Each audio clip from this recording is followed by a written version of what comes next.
Coming up on tonight's This Week in Politics, the first COVID-19 vaccine is approved for use, and the first in line are frontline healthcare workers.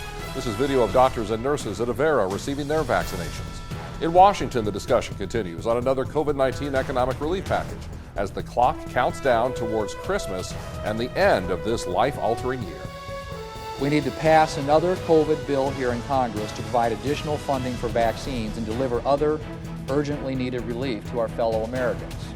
In the 2020 presidential election, the Electoral College formally cast their votes, officially stamping Joe Biden as the president-elect. Our democracy pushed, tested, threatened, proved to be resilient, true, and strong. But the White House and the president still unwilling to concede that he lost that election. The president is still involved in ongoing litigation related to the election. Yesterday's vote was one step in the constitutional process, so I will leave that to him and refer you to the campaign for more on that litigation. As always, we have a lot to talk about tonight. Good evening, everyone. I'm Brian Allen. Thank you for joining us. The first shipments of COVID-19 vaccine arrived in South Dakota this week, with vaccines being given for the first time on Monday. This is video of Avera doctor Jawad Nazir receiving South Dakota's first dose of the COVID-19 vaccine, marking the very first steps in the largest vaccination effort in our nation's history. Many in the medical community referred to Monday as Vaccine Day, with doctors and nurses nationwide receiving the very first doses of Pfizer's vaccine. When you break down the numbers, Avera Health initially received just under 3,000 doses, Sanford receiving around 3,100 doses. Avera infectious disease specialist Dr. David Basil discussed some of the adverse or allergic reactions, including soreness at the injection site, fatigue, headaches, muscle aches, and possibly a low-grade fever. These tend to be very mild, limited to a day or two at most, and go away. That's not signs that you have COVID or that you've got influenza. This is just an expected sign of the immune system ramping up for that immune response that we need to fight that off. It doesn't mean if you don't have those responses that you're not protected. Some people will have them, some people won't, and still the studies show 95% of people are going to be protected. South Dakota is set to receive a total of 7,800 initial doses of that Pfizer vaccine and 14,000 doses of the Moderna vaccine. Emergency room doctors, ICU nurses, and those working in COVID units will be among the first to get vaccinated. Both city and health officials are cautioning that they don't want people to get a false sense of security about the pandemic now that vaccines are beginning to be administered. They say now is no time to let up. Unfortunately, you probably do need to look at your Christmas plans, just like everyone did a fabulous job looking at their Thanksgiving plans, and sincere thanks for that. As you look at the Christmas holiday, unfortunately, it's probably going to be another 2020 holiday. And as you talk to people, it really sounds like they are being attentive to what makes sense for their family during this year. As we mentioned, Avera began vaccinating frontline workers on Monday. Sanford began their efforts on Tuesday. For the vaccination to be most effective, people will need 2 shots, and they'll receive the second dose within the next couple of weeks. Sanford Health is one of the first locations in the nation to vaccinate long-term care workers in addition to frontline hospital workers. Caitlin Nickel is the Assistant Director of Nursing for the Good Samaritan Society. It's been a very long 9 months, and we have become their families, but we can only do so much. We're not their kids, we're not their grandchildren, but they've relied on us to be that support and those social interactions and everything, so it's very important for people to get vaccinated. In Sioux Falls, frontline staff at 3 Good Samaritan Society locations and 2 nursing homes will be getting the vaccine. And in the next few weeks, long-term care pharmacies will be vaccinating residents. In addition to the news and the developments surrounding the COVID-19 vaccine, the Sioux Falls City Council voted to extend a mask mandate aimed at slowing the spread of the coronavirus here in the city. By a vote of 6-2, the council has extended the mandate through the 13th of March. The grit and determination of Minnesotans who are used to long, dark winters, not only used to them, they can thrive in them because we know what it takes to get through and we know what it takes to be a good neighbor. In Minnesota, Governor Tim Walz has eased some of that state's COVID-19 restrictions that involve schools and fitness centers. But bars and restaurants will be barred from having indoor service throughout the holiday season, another financial blow in an already tremendously difficult year. Here's Miranda Page. I spoke with 2 restaurants in Minnesota who are taking different approaches to the restrictions put in place by Governor Walz. Around 150 businesses band together and started offering indoor dining Wednesday despite Governor Walz's orders. Amazing. So many people are being so supportive. We've had people drive from over an hour away just to come support us, and phone calls. The Schaefer Saloon Bar and Grill in Schaefer, Minnesota is one of the businesses taking part. The owner says it's been difficult being next to the Wisconsin border, where restaurants are open. Why can't our small community be a part of the thriving businesses like Wisconsin is right now? And just to kind of, for our constitutional rights, even if they try to shut us down within a few days, at least we brought a little more income in to keep us alive for a little bit. In Laverne, the owner of Sterling's Cafe had considered reopening, but decided not to. We used the right channels that we needed to talk to with local authorities and state authorities and stuff, and you know, it was ill-advised against it.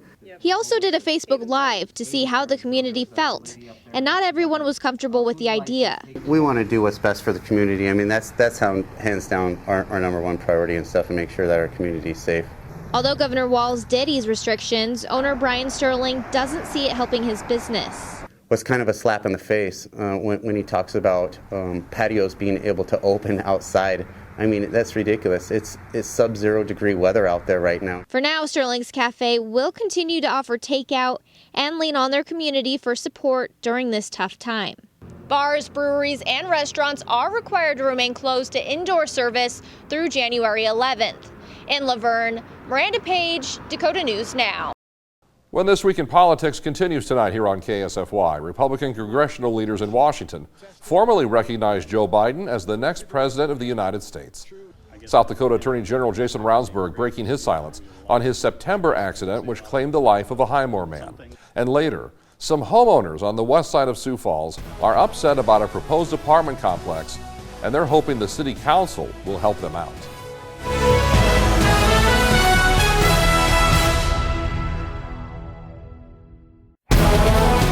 Welcome back to This Week in Politics here on KSFY.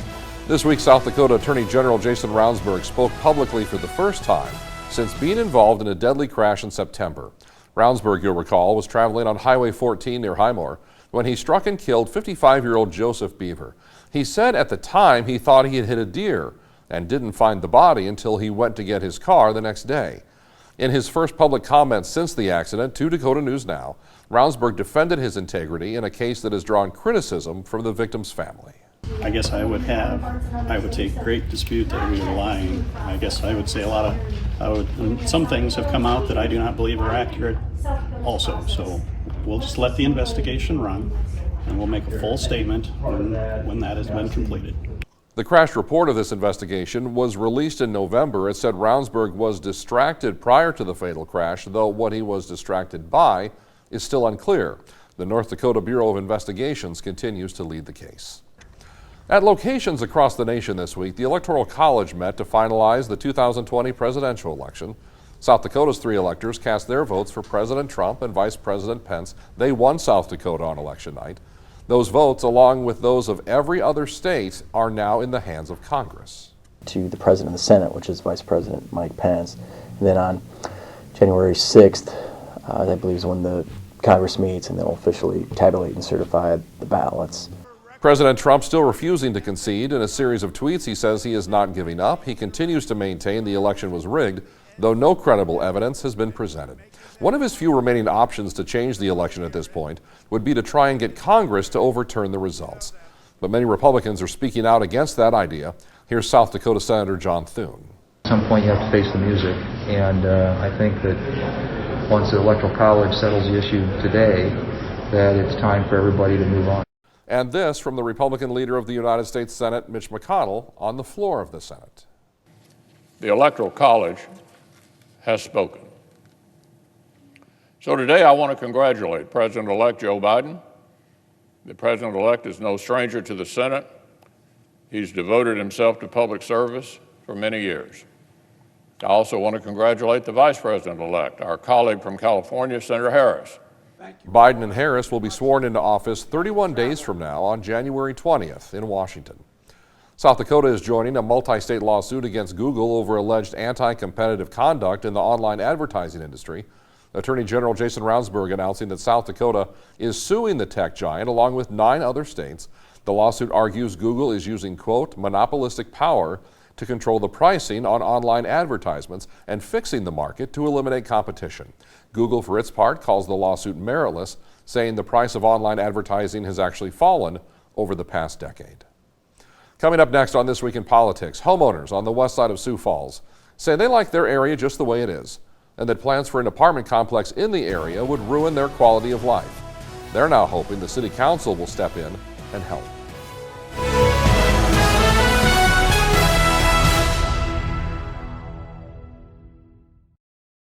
Welcome back to This Week in Politics here on KSFY.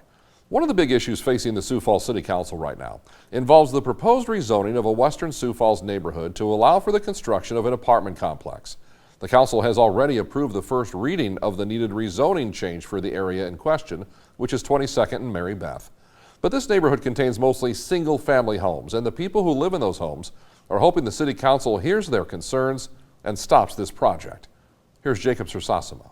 Nielsen Construction is looking to rezone an area between Ellis Road and Mary Beth on 22nd Street from office district to a live-work zone, something some neighbors are against. In a conversation with Dakota News Now, Nielsen Construction says they have revised their plans after listening to concerns from neighbors, adding that if the rezoning is passed, there will be one 3-story building and a 2-story building totaling 80 units, nearly 30 units less than their original plan. Neighbors still say they don't approve. I mean, there have been changes made, but the density of the area still doesn't fit for the entrance to our community. We have concerns there, and I know that there's some businesses there that have concerns as well. The city's senior planner says the area being an office district helps separate the busy road from single-family housing. Most people aren't going to want to build a single-family home on Ellis Road since it's probably the busiest street on the west side. So typically those office and apartment uses are that good transition that kind of buffer the noise and the traffic on Ellis Road from those existing single-family houses. And there will be 3 weeks between meetings, a time that council members say they will use to educate themselves on the area. Between now and January 5th, I think there will be several of us doing our due diligence again to take a look at this. I'm concerned that the department, I have a lot of concerns. And that was Jacob Sersasimo reporting for us tonight. The second reading for this project will come up on January 5th. That's when a final decision will be made on what will or won't be built on that property. And that does it for us here tonight on This Week in Politics. I'm Brian Allen. Happy holidays and Merry Christmas to you and yours. And as always, good night from Courthouse Square.